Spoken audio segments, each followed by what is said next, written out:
महाभारत के युद्ध में कर्ण और श्री कृष्ण का संवाद गहरे दार्शनिक और नैतिक प्रश्नों को उजागर करता है। ये संवाद उस समय का है जब कर्ण को पता चलता है कि वो कुंती पुत्र है और पांडवों का बड़ा भाई है। ये संवाद इसलिए महत्वपूर्ण है क्योंकि कर्ण को अपनी वास्तविक पहचान का पता चलता है और उसे धर्म, कर्तव्य और मित्रता के बीच की कठिनाइयों का सामना करना पड़ता है।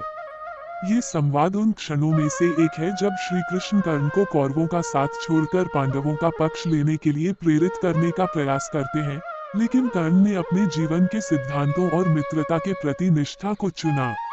संवाद की पृष्ठभूमि। कर्ण जन्म से एक क्षत्रिय थे, लेकिन उन्हें सूतपुत्र के रूप में जाना गया। कुंती ने कर्ण को अपने युवावस्था में सूर्य देव के आशीर्वाद से प्राप्त किया था और उन्हें जन्म के तुरंत बाद त्याग दिया था। उन्हें राधा और अधीर्त ने गोद लिया और पाल पोसकर बड़ा किया। कर्ण का जीवन हमेशा संघर्ष से भरा रहा क्योंकि समाज ने उन्हें उनकी जाति और जन्म के कारण अपमानित किया।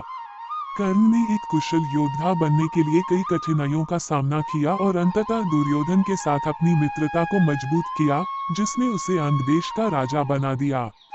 इस मित्रता के प्रति उनकी वफादारी ने उन्हें कौरव पक्ष का महत्वपूर्ण योद्धा बना दिया। संवाद का आरंभ। महाभारत युद्ध के कुछ दिन पहले श्री कृष्ण कर्ण से मिलने आते हैं। श्री कृष्ण जानते हैं कि कर्ण पांडवों का बड़ा भाई है और अगर वो पांडवों के पक्ष में आ जाता है तो युद्ध में पांडवों की विजय निश्चित हो जाएगी। श्री कृष्ण कर्ण को समझाते हैं कि वो कुंती पुत्र है और अर्जुन के बड़े भाई हैं। वे उसे ये भी समझाते हैं कि वो पांडवों के साथ जुड़े और दुर्योधन का साथ छोड़ दे। श्री कृष्ण का तर्क। श्री कृष्ण कर्ण से कहते हैं, कर्ण, तुम केवल एक सूत पुत्र नहीं हो, तुम कुंती के ज्येष्ठ पुत्र हो। तुम पांडवों के बड़े भाई हो। तुम्हें पांडवों के साथ रहना चाहिए, दुर्योधन के साथ नहीं। दुर्योधन तुम्हें केवल अपने स्वार्थ के कारण अपने पक्ष में रखे हुए है, क्योंकि उसे तुम्हारे पराक्रम और बल की आवश्यकता है। परंतु पांडव तुम्हारे अपने भाई हैं और उनका स्नेह और सम्मान तुम्हारे प्रति सच्चा है। श्री कृष्ण कर्ण को ये भी बताते हैं कि अगर वो पांडवों के पक्ष में आ जाते हैं तो वो हस्तिनापुर का राजा बन सकते हैं। ये सुनकर कर्ण थोड़ा असमंजस में पड़ जाते हैं, क्योंकि राजा बनने का अवसर उनके लिए आकर्षक था। परंतु उन्होंने अपने जीवन में दुर्योधन से जो मित्रता निभाई थी, उसका त्याग करना भी उनके लिए मुश्किल था। कर्ण का उत्तर। कर्ण ने श्री कृष्ण की बातों को धैर्यपूर्वक सुना और फिर अपने विचार व्यक्त किए। उन्होंने कहा, हे माधव, मैं जानता हूँ कि आप मुझे सही मार्ग दिखा रहे हैं, परंतु मेरा जीवन, मेरी पहचान और मेरी निष्ठा केवल मेरे जन्म से नहीं बल्कि मेरे कर्मों और मेरे मित्रों से भी जुड़ी है। मैं दुर्योधन के प्रति सदैव वफादार रहा हूँ और उसने मुझे वह सम्मान दिया है जो इस संसार ने मुझे कभी नहीं दिया। कर्ण ने आगे कहा, मुझे ये भी पता है कि युद्ध में मेरा अंत निश्चित है, परंतु मैं उस मित्रता का त्याग नहीं कर सकता जिसने मुझे इस संसार में स्थान दिया। दुर्योधन ने मुझ पर विश्वास किया है और मेरा सम्मान बढ़ाया है।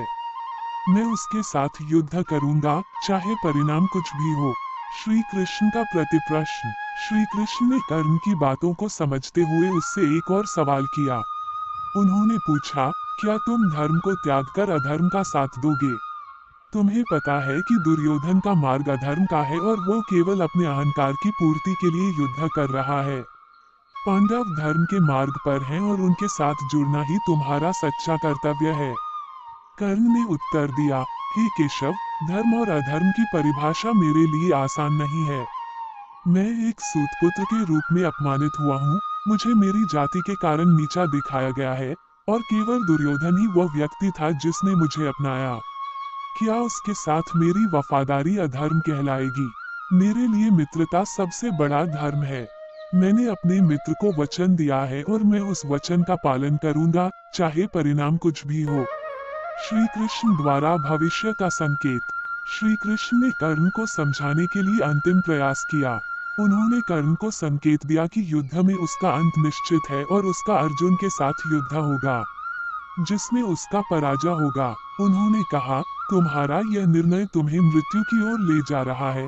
कर्ण, तुम एक वीर योद्धा हो, परंतु पांडवों का साथ देकर ही तुम धर्म की ओर बढ़ सकते हो। कर्ण ने श्री कृष्ण के इस संकेत को स्वीकार किया और अपने भाग्य को स्वीकारते हुए कहा, यदि यह मेरा भाग्य है तो मैं उसे सहर्ष स्वीकार करूंगा। मैं एक क्षत्रिय हूँ और अपने मित्र के प्रति मेरी निष्ठा मेरे धर्म से भी ऊपर है। मैं जानता हूँ कि इस निर्णय के परिणाम भयावह हो सकते हैं, परंतु मैं अपने कर्तव्य से पीछे नहीं हट सकता।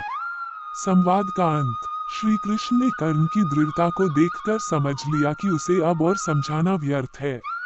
उन्होंने कर्ण के निर्णय का सम्मान किया और उसकी वीरता की प्रशंसा की। श्री कृष्ण ने कहा, कर्ण, तुम्हारे साहस और निष्ठा के लिए मैं तुम्हें प्रणाम करता हूँ। तुम अपने सिद्धांतों के प्रति सच्चे हो, चाहे ये रास्ता तुम्हें कहीं भी ले जाए। कर्ण ने श्री कृष्ण से कहा, मुझे आपके शब्दों का मान है, हे माधव। आप मुझे मार्ग दिखा रहे हैं, परंतु मेरा कर्म मेरा अपना है और मैं उसी पर अडिग रहूंगा।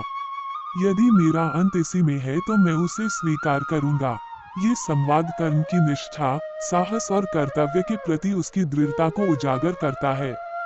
कर्ण ने अपने जीवन में जिन कठिनाइयों का सामना किया था, उसके बावजूद उन्होंने अपने मित्र के प्रति वफादारी को चुना और अपने सिद्धांतों पर डटे रहे। श्री कृष्ण और कर्ण का ये संवाद महाभारत के सबसे मार्मिक क्षणों में से एक है और यह धर्म, कर्तव्य और निष्ठा के गहरे सवालों को प्रस्तुत करता है।